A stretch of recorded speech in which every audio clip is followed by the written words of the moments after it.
Mormon Stories podcast depends entirely upon the voluntary contributions of you, its listeners.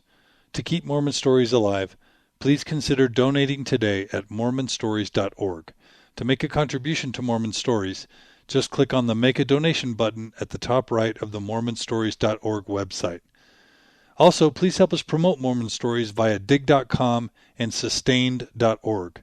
For all this and more, please check out mormonstories.org. And thank you for listening.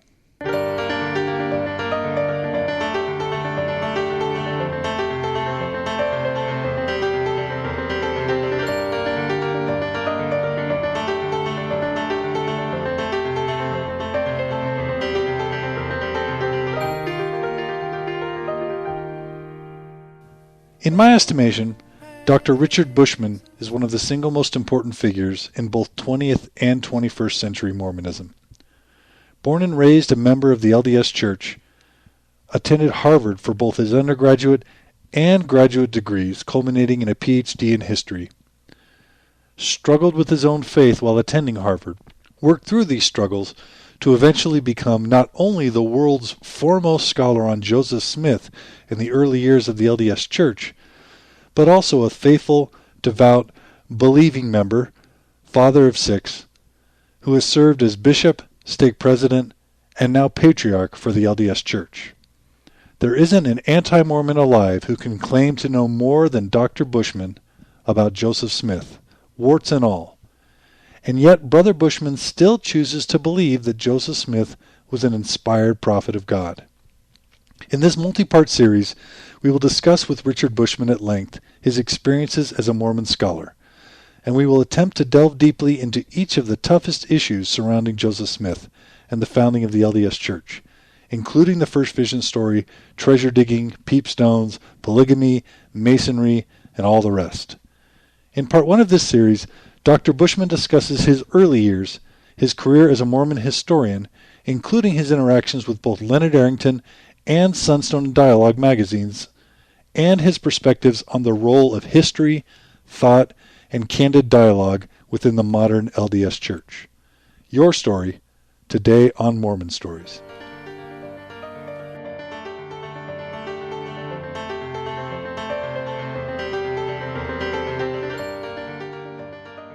Dr. Richard Bushman, thank you for coming on Mormon Stories podcast. I'm pleased to be here. If you don't mind, it's sort of a tradition with Mormon Stories podcast that we begin by having our guests tell a bit about their story. And so if you don't mind, I'd love our listeners and myself to learn a bit about your childhood, your early years, and then we'll go from there. I was born in Salt Lake at the beginning of the Depression, and my family, like so many others, was part of the diaspora that left Utah in the 30s because the economy couldn't support the population.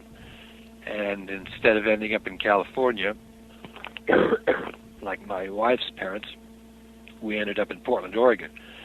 And I grew up there until I left high school in Portland, when it was one stake covered not only all of Portland, but south all the way to Eugene and east to the Dalles. So it was virtually the entire northwest quadrant of the state. And I think it had a great effect on my intellectual outlook, because I never thought that Mormonism was powerful. I always thought it was weak. It was just a little church just struggling to get a toehold.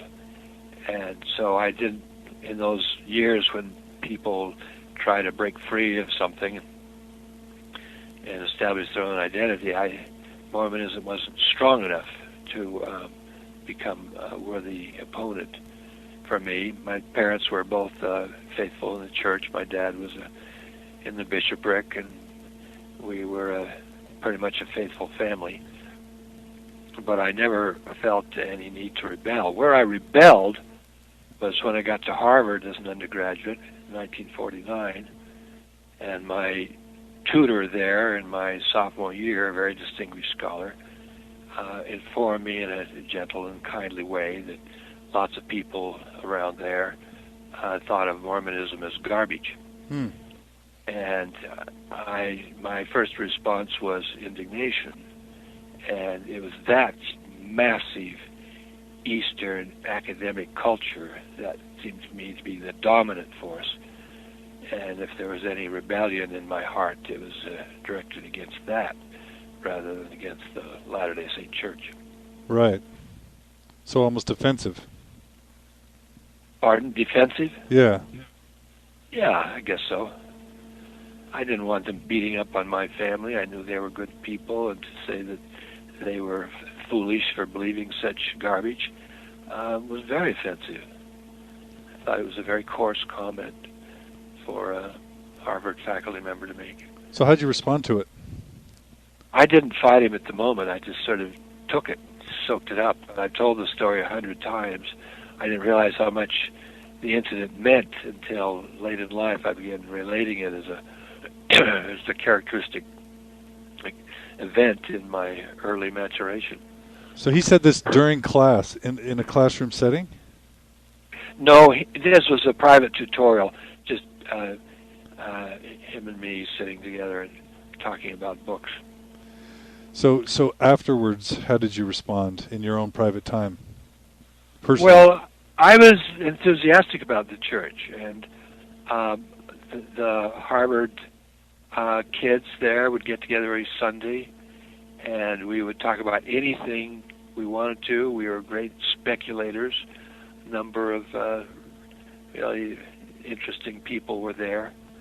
And since we felt absolutely no inhibitions on what we discussed, I've always felt very free in Mormonism, never felt like there were constraints, because I've always lived in free zones of Mormon culture where we talked about anything. Do you mean non-Utah, basically? Well, I didn't live in Utah, so I couldn't really make a comparison, but the places where I happened to land, namely Cambridge, Massachusetts, and Portland, Oregon, I had no sense of being constrained to toe the line, or there are things we couldn't talk about. Okay. So with those students, you would have this free inquiry and discussion. Right. And what came out of that for you? Well, a sense of the richness and the mysteries of the gospel. We were in some ways sophisticated, in some ways very naive. We were not putting Mormonism up against elaborate systems of philosophy. We weren't comparing it to Spinoza or Kant or Freud, though I was taking courses where I was getting those kinds of people and sort of did a little comparison. But mainly we were like missionaries who liked to investigate the mysteries, trying to figure out what this scripture or that scripture meant. So it wasn't profound. It was very much in-house Mormonism, but and it wasn't skeptical. We were all believers. We just took it for granted. We all believed the gospel, thought it was marvelous and true. I've often said I would trust my children at Harvard more than at BYU, because there are so many smart people there who are really devoted to the church. So it was a wonderful atmosphere in which to sort of grow up Mormon. Would we recognize any of the names of the people you used to have these little study groups with? Well, you might remember Chase Peterson. He became president of the University of Utah. Absolutely. Carlford Broderick, who was a very powerful applied psychologist, lived in California, very eminent scholar. Jim Sandmeyer, who about 15 years later came out and became a very prominent gay minister in San Francisco. Probably wouldn't know him, but he had a lot of notoriety at his time. Then my own roommate, his name was Joe Hubbard, became a neurosurgeon in California. Wouldn't know him. Huh. No, but it was oh, go ahead. It was just a lively group. We had a lot of fun together. Now, I read in an essay you wrote about your faith that you did in fact have a crisis of faith during your pre-mission time at Harvard. Would you mind talking about that? Because I know that a lot of my listeners have either experienced that or are experiencing that now. Yeah. Well, you never know how these things happen. Who knows why they believe what they do? It's a very mysterious thing. We all have reasons, but who knows what the real reasons are. Somehow I just began to lose my confidence in my second year. Maybe I was sinning. Maybe it was really an oppressive atmosphere of skepticism at Harvard. This was the time of Bertrand Russell's logical positivism that wouldn't accept any kind of spiritual experience as having the least bearing on discovering the nature of reality. And then I remembered writing this paper comparing Freud and Nietzsche for a social science course I was taking. And Freud was, Nietzsche was making the case that Christianity is the religion of the weak. It's a slavish religion because you abase yourself before God.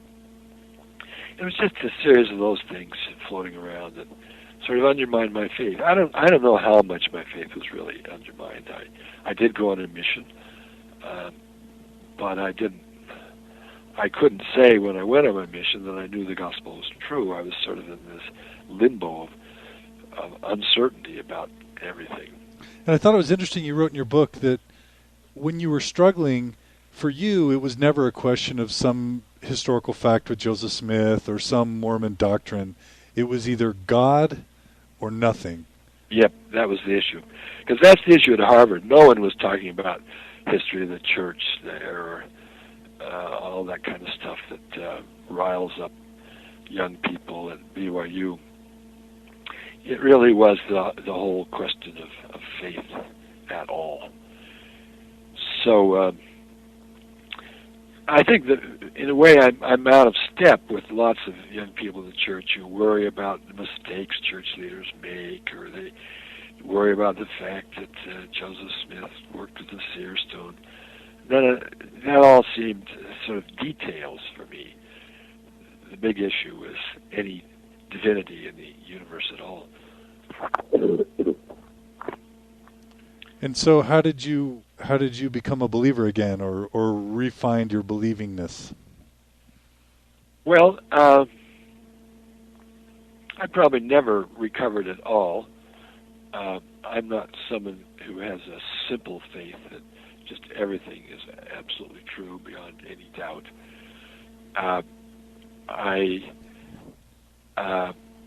During the mission, I worked like crazy. If you read that little essay of mine, you know that I worked like crazy to figure out whether or not I could believe the Book of Mormon. And finally, after sort of weighing everything that I had at hand, which was limited, I just had this affirmation, and it wasn't a proof. It wasn't a set of historical proofs. It was just an affirmation that, yes, this is right. I didn't even say this is true. I said, this is right. I have no idea why that was, but that's the way it came out. And then over the years, I always could hear these questions, as I say in that essay. I'm a person who lives in this divided world. I'm very conscious of all the arguments against God and religion, and to a certain extent against the church. So I always am hearing those questions and engage constantly in these internal debates where I try to make a point against an imaginary contestant of some kind. But what really comes around to me is a very simple thing. The big word for me is goodness. I, above all things, want to go where things are good. And if I turn away from what I know is good, because there's some philosopher who tells me this can't be, or some little fact in the history of the church that is disruptive, that's not enough to throw me out of the saddle. I want to go where I find goodness, where I become the kind of person I want to be, where I have brothers and sisters that I love and admire and work with, and where I live in a universe where I feel an incentive to improve and grow better all the time.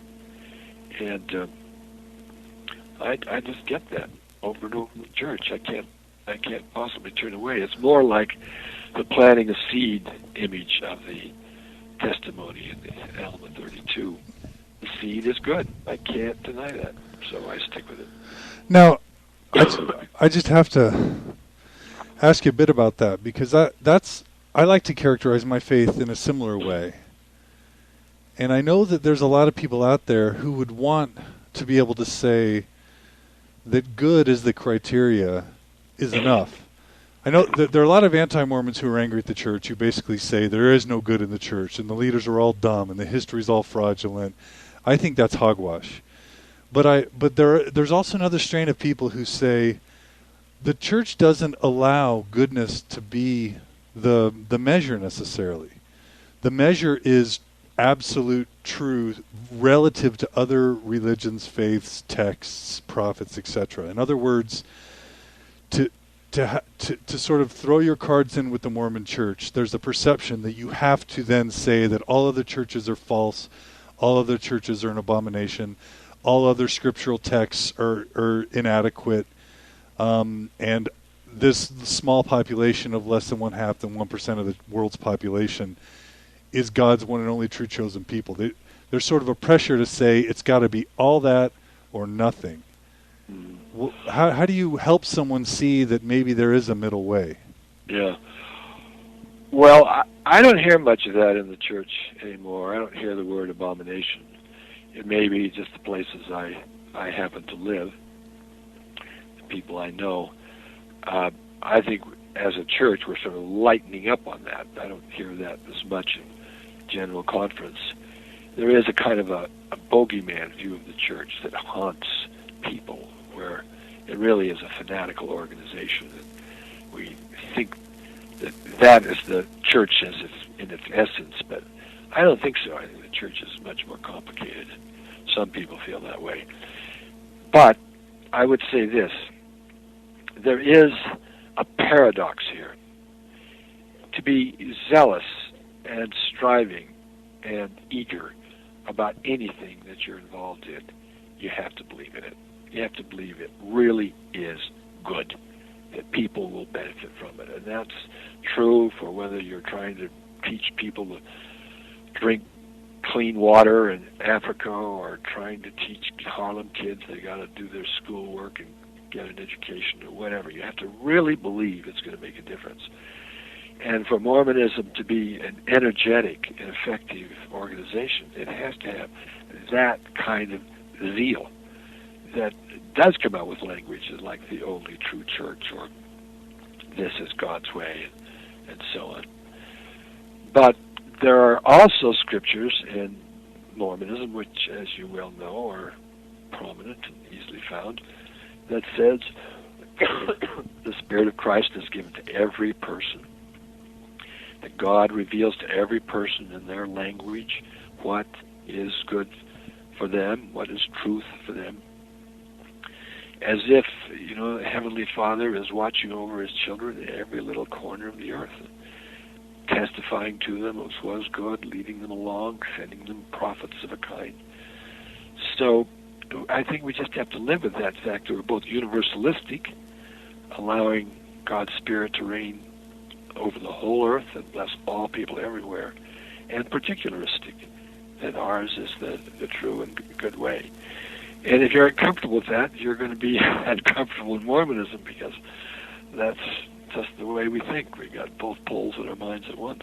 So you're acknowledging that that's paradoxical. It is paradoxical, right? But do you find some beauty in that, or just it's just how things are? Help people come to a place, if you can, where they can say, "Okay, I can live with that." I find beauty in that. I think any scheme of life that is not paradoxical cannot do justice to life. Life is paradoxical. And if you think it's going to be a simple, clear plan that you can impose on the world, and that is it, you're doomed to disappointment. Paradoxes are everywhere. Terrell Givens is coming out with a new book on the cultural history of Mormonism this year, in which he describes Mormon theology in terms of a set of 5 paradoxes. And I think that's a very helpful way of, it's not a set of principles, but a group of tensions that we struggle with all the time. I think there's a lot of wisdom in that. Thank you for sharing that. Well, let me ask you, so how did you become a historian? You know, I can hardly give an answer to that question. I started at Harvard planning to do science. I started in physics, and then I migrated to math. By my second year, I was doing history and science. But meanwhile, I was taking some really terrific courses that made me realize that you can think about history. It's not just a matter of remembering everything that happened, but you can conceptualize it. So by the time I got back from my mission, I completed 2 years before I went, I decided I would do history. And, it was a huge decision, but I don't even remember wrestling over it. I just sort of backed into it. And it was strange, because the worst grades I got in college were in my American history course. But I went into it anyway. It was just kind of blind luck, because it turned out to be very useful for me. My own feeling is that for anyone making decisions, the best evidence that it's right is that it is self-justifying. That is, in the process of doing history, I found it enjoyable. It wasn't reading history. I never have been a very great reader of history books. But in doing history, thinking about things, putting that evidence together. So I really enjoyed that, so it just kept reinforcing itself. And I went immediately on to graduate school, got my PhD. And where did you go to get your PhD? I stayed at Harvard, finished up there. And you chose colonial American history, is that right? Yeah, at that point my religion came back into the picture. I had a dickens of a time, not just believing that I was doing right myself in doing history, but justifying it to others. Our ward in Cambridge was filled with all these Latter-day Saint business school types. And, they knew what they were there for. Everything was practical about their degree. What in the world was history for? And so I got an idea that maybe what I would do, spend the early part of my life working on sort of the cultural background of the Restoration, starting, in the 18th century, working my way up into the 19th. And then sometime later in life, do something on Joseph Smith. I had no idea what. So that's what I did. I got very, very interested in early American history, wrote 3 books on various aspects of it, and then finally, late in life, decided now was the time to do Joseph Smith. So, so you kind of mapped out conceptually the fact that you were going to pursue colonial American history so that you could have a firm understanding of the cultural and historical background that led to the formation of the church. Yeah. And then you would follow it through. Well, yeah. Mapping is maybe too strong a term. It was a thought at one moment. And, I would go 5 years at a time and never think of that thought. And in 1992, I thought, well, maybe now's the time to do Joseph Smith. I just finished a book and I was ready for a new book. But I decided, no, I'm more interested in early American farmers. So I actually steered away from the Joseph Smith book, thinking that Donna Hill was plenty good for the purposes, until Ron Esplin at the Smith Institute said we really needed one, and that sort of pushed me back towards Joseph Smith. So it's not something that governs my life. I was truly interested in these other books. I loved them. I thought I was finding stuff that was useful and true, and that they had a kind of religious inner core to them. And I didn't feel any great need to go back to Joseph Smith until Ron Esplin came along. What year was that? I can't remember exactly, but I think it was 1994 that he came to me, and then I started work in earnest in 1997. Okay, let's jump back for a bit if you don't mind. I'd like to talk a bit about a couple of the books that came out, and then sort of the era of scholarship in the 1970s. But let me start. When Fawn Brodie, it sounds like she wrote No Man Knows My History right around the time you were in your PhD or graduating with your PhD. Is that right? She published it in 1945. I started college in 1949. Okay. But she was certainly a presence in my mind. I was very much aware of the book. I read it in great detail as an undergraduate, marked up everything I thought was in error in the book. It's filled with red marks, my copy. So, yeah, she's always been a presence. Did you read her book Pre-Mission then? That I could not tell you, but it didn't have any effect on my testimony, as I recall. And now, is that because you just how's that possible?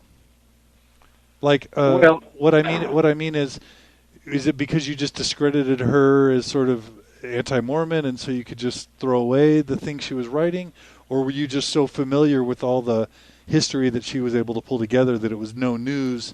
You just saw it as sort of biased spin. How did you emerge from the Fawn Brodie experience unscathed? Well, I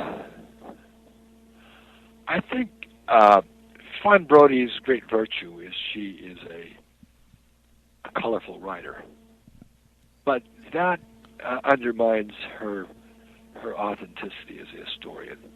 You have the feeling she'll do a lot of things for effect. And so I would go through and question the facts that underlay some wild assertion, or I had a little code of letters that would indicate the nature of my critique.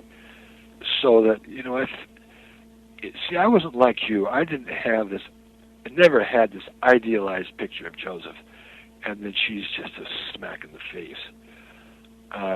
I knew that Joseph Smith was a contentious figure from the word go, and this is just one more example of him being contentious. Okay. So, would you mind? Did you know Leonard Arrington, Lowell Benyon, and T. Edgar Lyon? And can you talk a little bit about one, what you felt or experienced during what many have called the Camelot years of church history, and two, how you got hooked up to help Leonard Arrington with the sesquicentennial series that he was hoping to write, and then 3 and 4, how you felt when that got canceled, and how you felt about the way that era sort of concluded. Well, I didn't know T. Edgar Lyon very well. I knew his son very well. He was a bishop in the same building where I was. We both had a young singles ward in Cambridge. I knew Lowell Benyon only late in life. I didn't come up to that University of Utah pattern. But Leonard I knew pretty well. My first job was at BYU, and when I arrived, somehow he had gotten wind of it. Knew I was a PhD in history from Harvard, and wrote me a personal letter, kind of welcoming me to the state and the historical profession. And I realized this is a guy who takes responsibility for the whole direction of Mormon historiography. And that really was his style. He was sort of the grandfather and dean of the whole operation, not just at USU, not just at the church, but everywhere. And then I worked with him quite closely thereafter when my wife got started working on with the Boston women in the pink issue of Dialogue and Founding Exponent 2. He got wind of it and sent those women a small grant, $1,000 or so, to help put out Mormon Sisters. And it was just a gesture, but it was a gesture those housewives needed. They didn't know if they could do it. They were just amateurs. Of course, among them was Laurel Ulrich, a very skilled amateur, but they were not historians. And he knew that a little something would sort of confirm their hopes for this book. So I just felt like he was an encompassing figure of great personal magnitude. I really loved him. I would say he was one of the men I really loved during my life.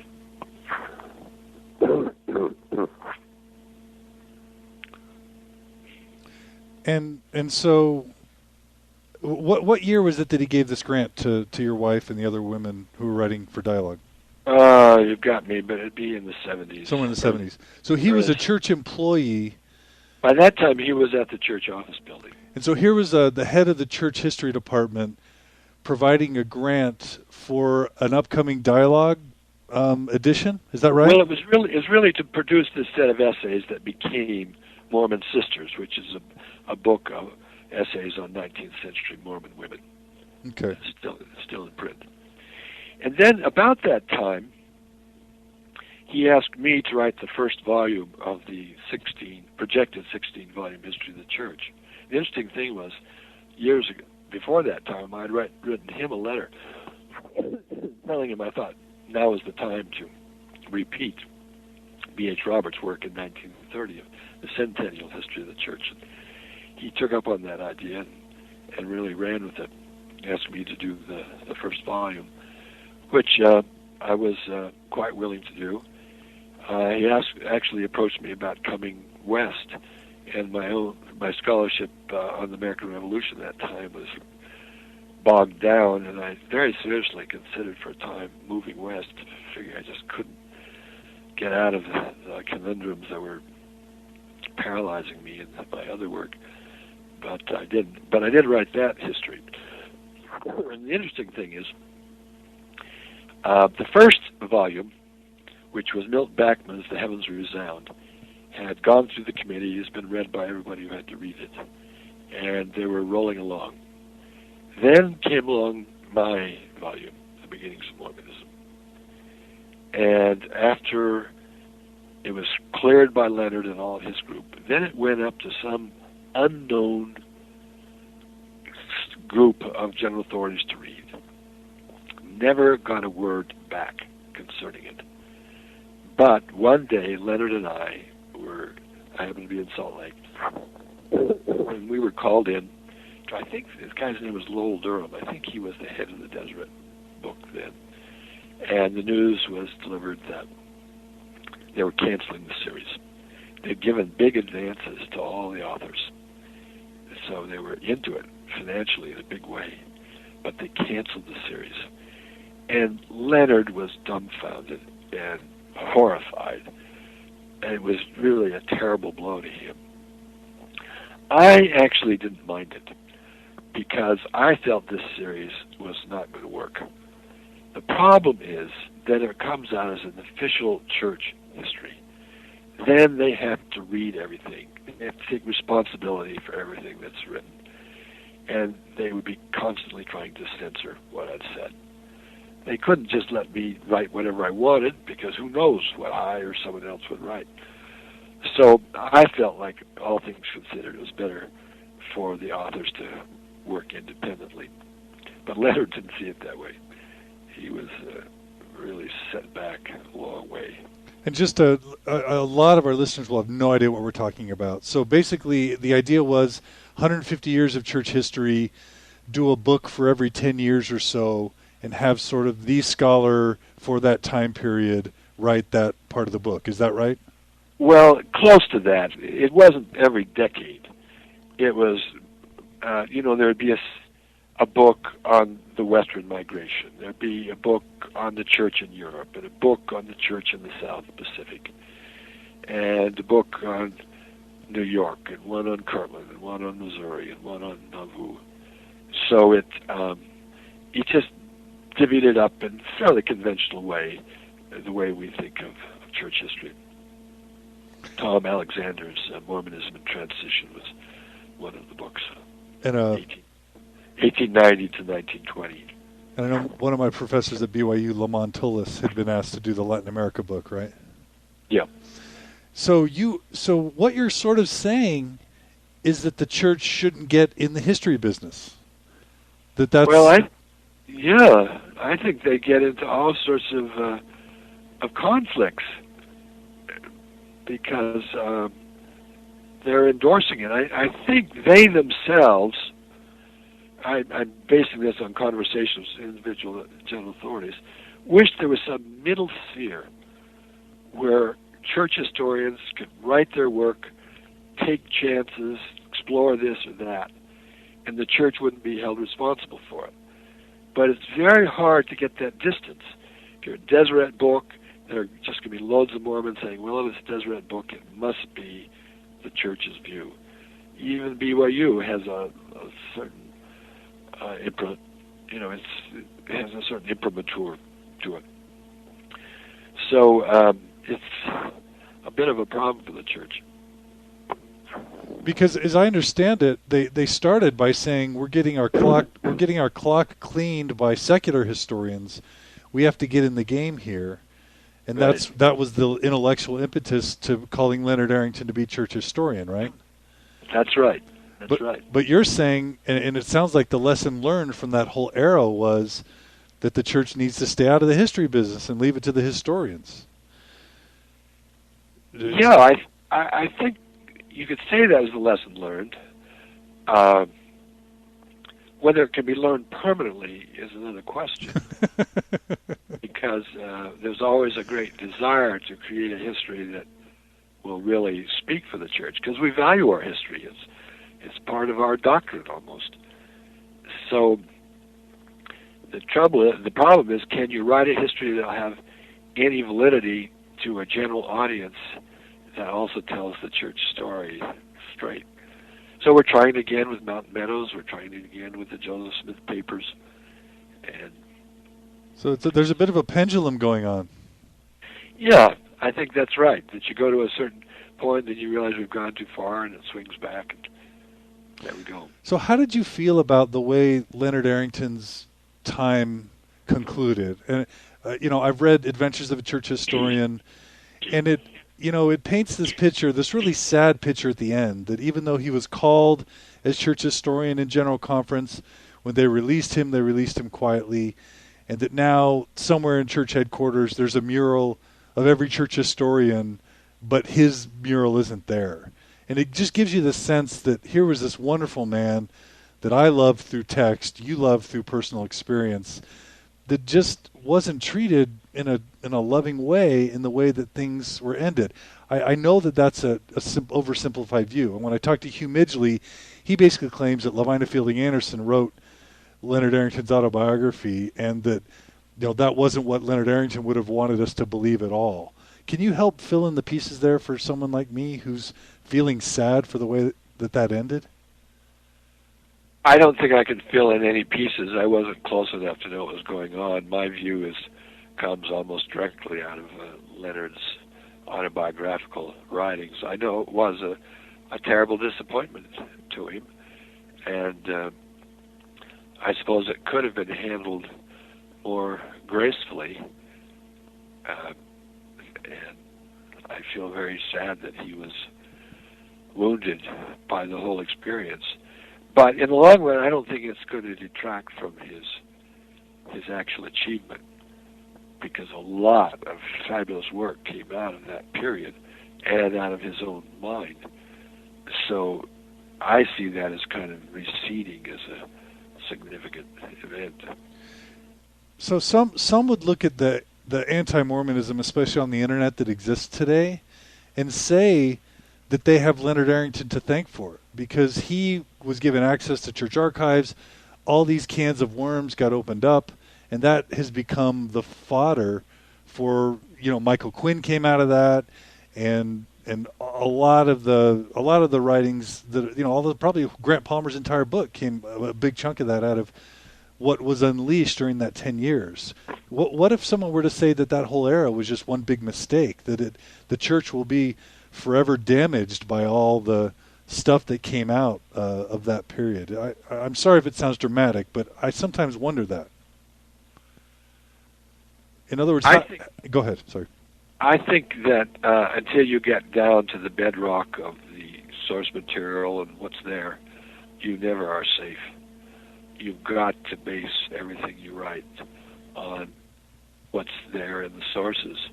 And insofar as we had created a picture of Joseph Smith that wasn't based on the sources, didn't take all those things into effect, we were in a very precarious position. I mean, you yourself have gone through this disillusionment that comes when suddenly it's all there.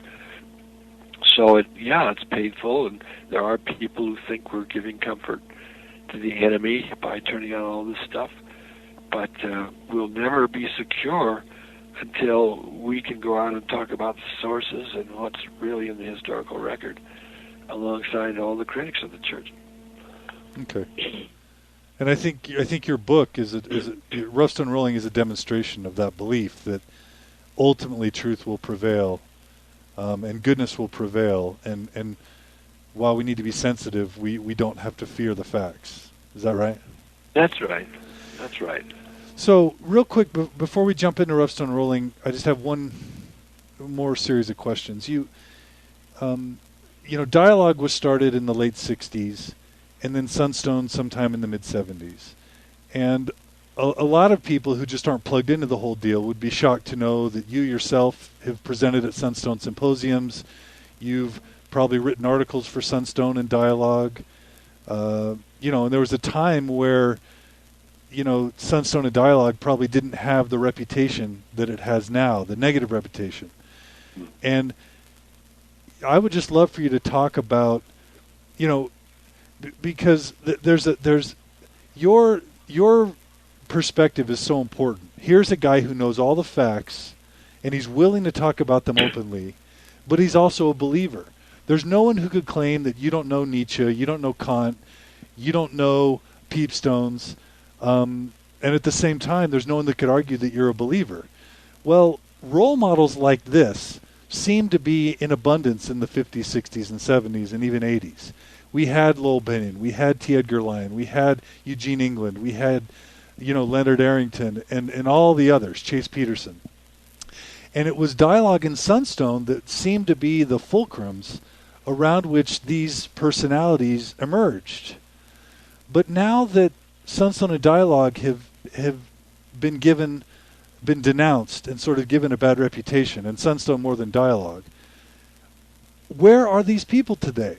They don't seem to exist. And so I'd love you just to talk about how you viewed Sunstone and Dialogue in the 70s and 80s. I don't want you to condemn Sunstone or Dialogue. I'm not asking you to sort of publicly challenge them.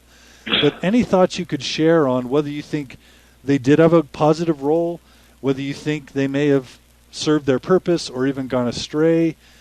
Help us work through whether we should just see that as a whole horrible thing, the whole Dialogue Sunstone thing, whether it has a purpose, and today what we have that could be comparable for a new generation of thinkers and believers to coalesce around. That's a compound question. I got involved as the book review editor. I'd known Gene England for a number of years, and he asked me to start out. I thought it was kind of fun.